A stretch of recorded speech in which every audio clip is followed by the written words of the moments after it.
Perseverance or resilience? Gandhi may have put it best. Strength does not come from physical capacity. It comes from an indomitable will. While we say both ability and will grant us strength, we salute Gandhi's sentiment nonetheless.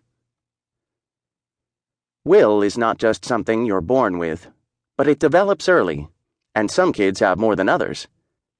In a classic study known as the Stanford Marshmallow Experiment, small children were confronted with a trial by temptation. Each child was placed alone in a room that was empty except for a marshmallow sitting on a plate in front of them. They were told they could eat the marshmallow, but that if they waited 15 minutes, they would get 2 marshmallows instead of 1. Many squirmed, and many succumbed, but others persevered and doubled their marshmallow haul. Years later, researchers found that the kids who had resisted eating the single marshmallow tended to perform better in school and cope better with frustration as adolescents. In other words, they mustered the willpower to handle discomfort and delay gratification in many realms of life. It turns out that what we call willpower works through a combination of skills and desires. Like a muscle, willpower can be developed and exercised, and get fatigued. Recent research has shown that willpower gets depleted at the end of a hard day, making temptation harder to resist when we're tired. But it can be developed too. The more we ask of ourselves in this regard, the more we can deliver. Our friend Bonnie learned this firsthand when she joined a running club after not exercising regularly in decades. On day 1, she could run only 2 blocks, and she was ready to say she had made a mistake and give up. Over a period of months, though, she stuck with it, deciding every day to renew her commitment, and gradually increased both her physical stamina and her ability to persevere through the discomfort of stretching her limits. Exercising willpower is largely a matter of deciding how badly you want what you're after, and focusing on the emotional consequences of the choice in front of you. This is where personality, values, and character come into play. People persevere longer not only when they want the reward more, but when they take pride in their determination or feel shame for quitting.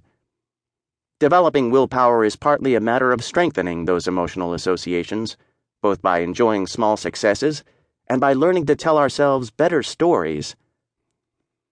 But people tackling challenges like Bonnie do not just grit their teeth harder, they also use other techniques to persevere. Rather than facing down every pain or irresistible temptation, they avoid them. This is the skill dimension of willpower. When pushing through the middle minutes of a hard run, Bonnie learned not to focus on the growing pain. Instead, she thinks about her next vacation or sings along with a song in her head. This passes the time without depleting her reserve of willpower, which she might still need later. When dealing with inanimate objects, will is pretty simple. You exert effort, and you either achieve the desired effect or you don't. In the social realm, things get more complicated because people exert their will on others who in turn exert their will right back. As social creatures, we're surrounded by people seeking to impose their will upon us in ways large and small, from family members wanting favors, to work colleagues wanting special treatment, to hucksters wanting our money. People who are not comfortable asserting themselves with others limit their effectiveness in the many social contexts we all inhabit. Even professionals who have spent years mastering a difficult specialty may still lack what it takes to make a point in even a small roomful of colleagues. These people rarely move into positions of leadership because, despite their competence, their submissive social style leaves them unable to lead. They typically reach a plateau as experts who are called on to do difficult work for their bosses. One client of ours was a senior advisor in the finance department of a multinational company. He was a mountain of a man, well over 6 feet tall with broad shoulders and a square jaw. In meetings, though, he shrank before colleagues and could not hold his own in a contentious conversation, even when he was sure of his position. With some coaching, he began to approach these encounters with a new attitude and became more comfortable asserting himself, but it took a conscious effort and practice to reach that point. On the other end of the spectrum are the dominant characters, the bullies and the know-it-alls. These people think they're